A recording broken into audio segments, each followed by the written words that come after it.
Hey guys, it's Steve here from BetterGamerZone, just bringing you a quick League of Legends solo blind pick game. Today I'm going to be playing as Cho'Gath, and our team that we picked up here consists of myself as Cho'Gath, Kha'Zix and Karma, and we're facing up against Lux, Teemo and Hecarim. So it could be quite an interesting matchup. The type of build that we're going to be going for is pretty much pure AP. Cho'Gath gets very tanky later on in the game, just naturally through his ultimate anyway, so we don't really need to focus too much on stacking much other than ability power, so that we can really tear through people. All of his abilities scale very well from ability power, so we are looking fairly good. Although we can't seem to find any of the enemies. Never mind, that's an interesting start anyway. Usually people zerg for first blood. Obviously those guys weren't feeling overly confident. Yeah,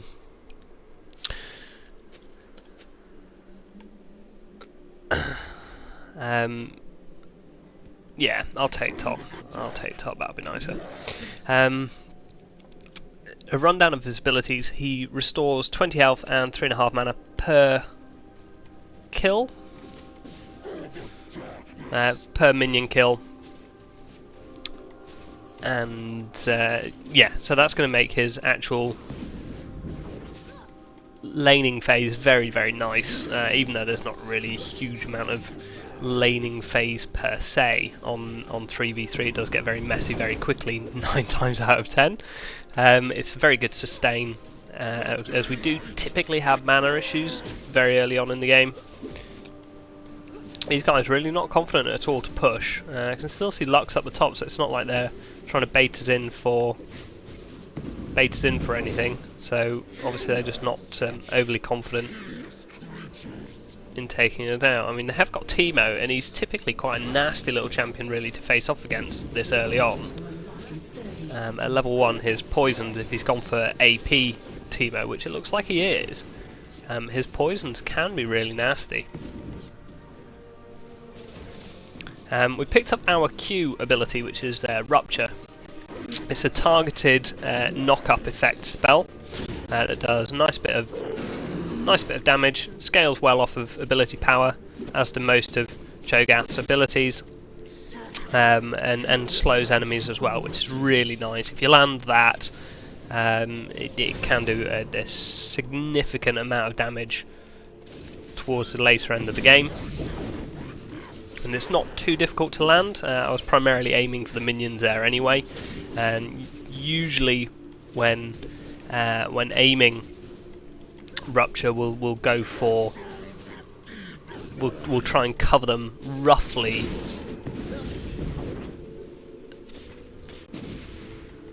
We'll try and cover the enemy roughly a third in front of them and 2/3 behind, because most people's natural reaction in 3v3 is to run away from somebody rather than run forward into somebody. Not really managing to get very many last hits here. This isn't looking quite so good. Yeah, we'll pick up. We picked up Feral Scream.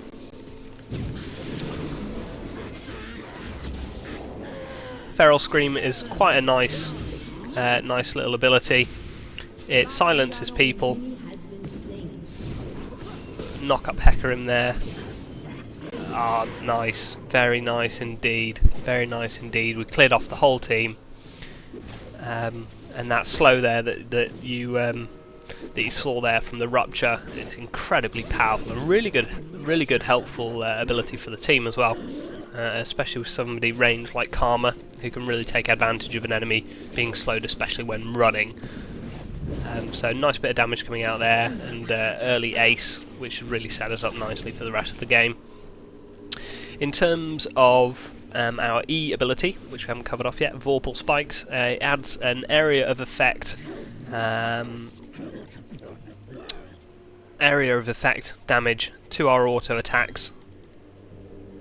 Yeah, Lux is still up there. Area of effect to our auto attacks. Lux is screwed here, to be honest.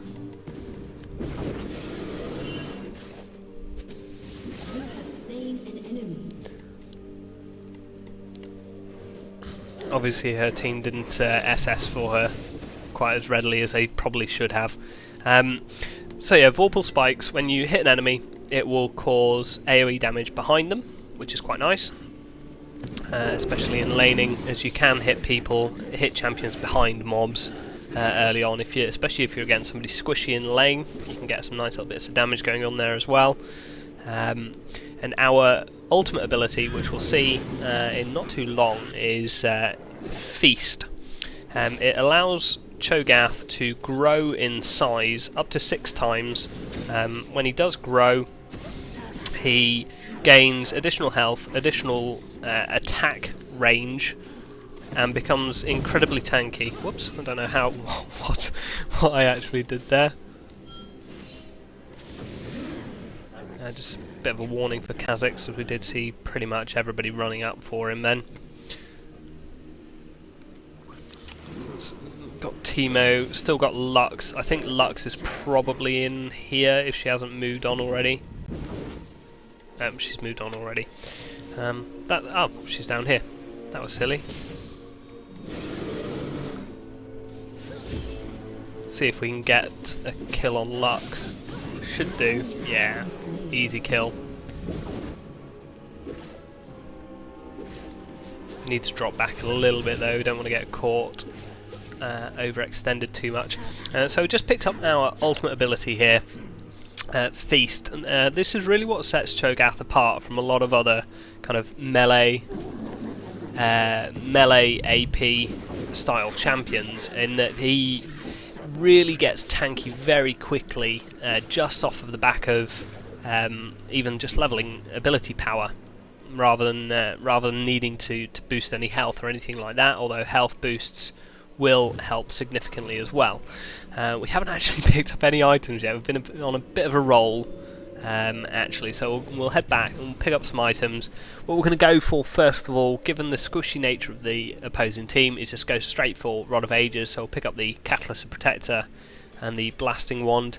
The Rod of Ages is really, really nice for pretty much any AP caster who's fairly good at clearing minions, because on leveling up you do regen mana and health, which is incredibly helpful, especially coupled with the passive that we've already got. We can see Hecarim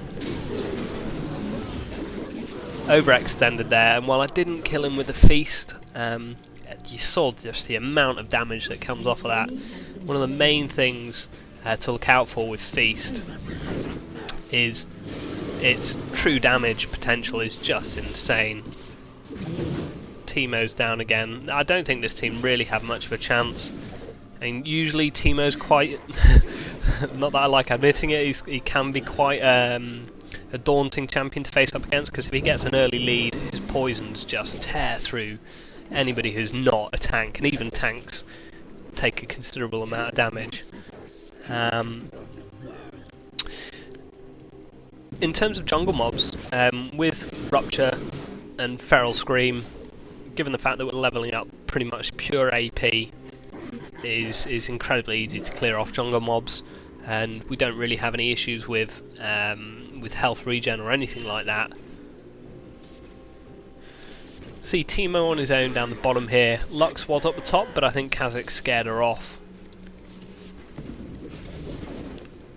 You can see Teemo. I'm going to enjoy eating Teemo later. We're definitely going to try and get a feast off on Teemo, because there's nothing quite as amusing as using Feast to finish off an enemy champion and grow in size as well, so become even more powerful.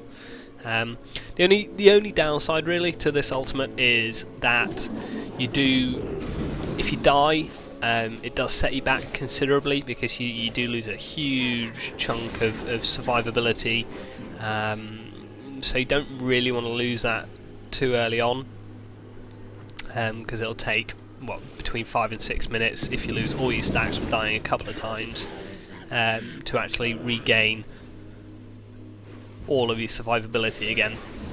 Let's have a look. As you can see, putting the Rupture behind people, especially squishy casters like Teemo. Really nice. Ooh, Lux just managed to get out of the way. We're not going to take too many risks this early on because we've only got a couple of stacks of Feast. Kha'Zix should have Teemo there. He just managed to get away. Oh, not quite sure what happened there. A bit of lag. In terms of what we level up pretty much most things in even succession, other than our E ability here at the moment, because we've typically been staying more at ranged. If you were facing off more against melee characters and you needed something as a nice kind of finisher up close, then you're fine. But with the squishy nature of the people that we're facing off against here, then it is very nice just to pick up Q and W, as they do scale very nicely. I think Q actually gets 100% of ability power, and W gets something like 80 or 75% of ability power bonuses. So really nice amount of damage coming from both of those. And Vorpal spikes still scales quite nicely as well. I think it's something like 25% of ability power converted into additional damage on a melee hit, and that's usually where AP casters fall down, is that they don't have much in terms of sustained damage after using all of their combo. But that's not quite the case with Cho'Gath.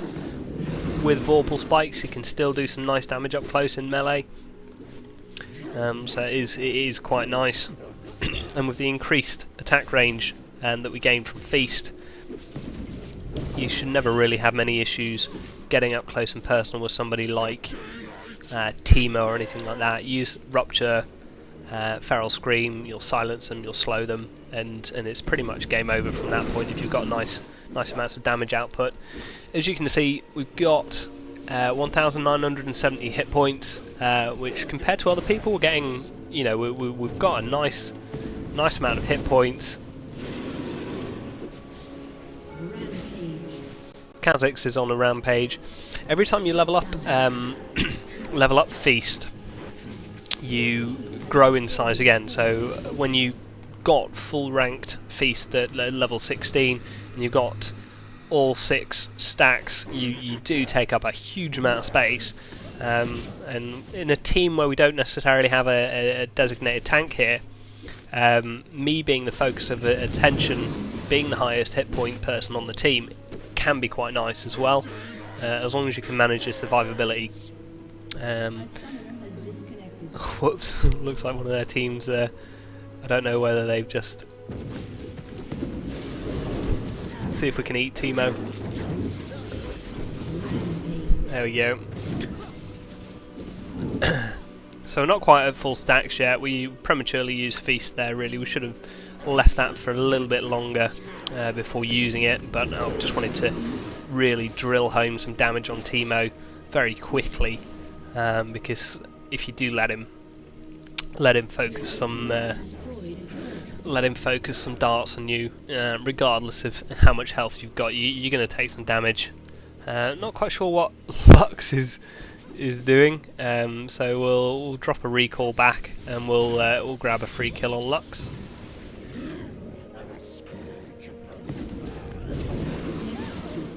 Ah, she managed to get executed, which denied me the gold, which is a bit annoying, but never mind. Again, we found ourselves in a little bit of a situation where we've not actually purchased anything in a while.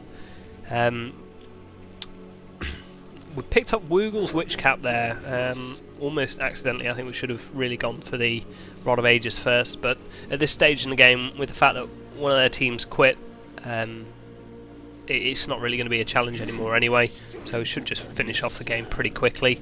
Woogle's Witch Cap, the main reason for getting that is it scales your ability power, so any ability power items that you've got, it will increase their ability power by 25% as well, so your total ability power will increase by 25%, which is incredibly nice, and it makes all the items that you get scale even nicer. So it's a really, really nice item, and that coupled with the on activation effect, which makes you invulnerable to damage for 2.5 seconds, it makes it one of the best AP caster items in the game, because it is just so everything about it is powerful.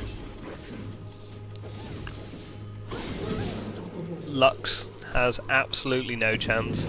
This Karma, there's a new patch I think that came out for her today, which has really made her quite a powerful champion. She wasn't really that much played that much, or I hadn't seen it too much in the past, but there we go. The opposition have surrendered 2 votes to 0. I hope you guys have enjoyed the video. Please leave any comments below, hit like and subscribe, and you'll be kept up to date with all the videos from the BetterGamerZone team. Thanks very much.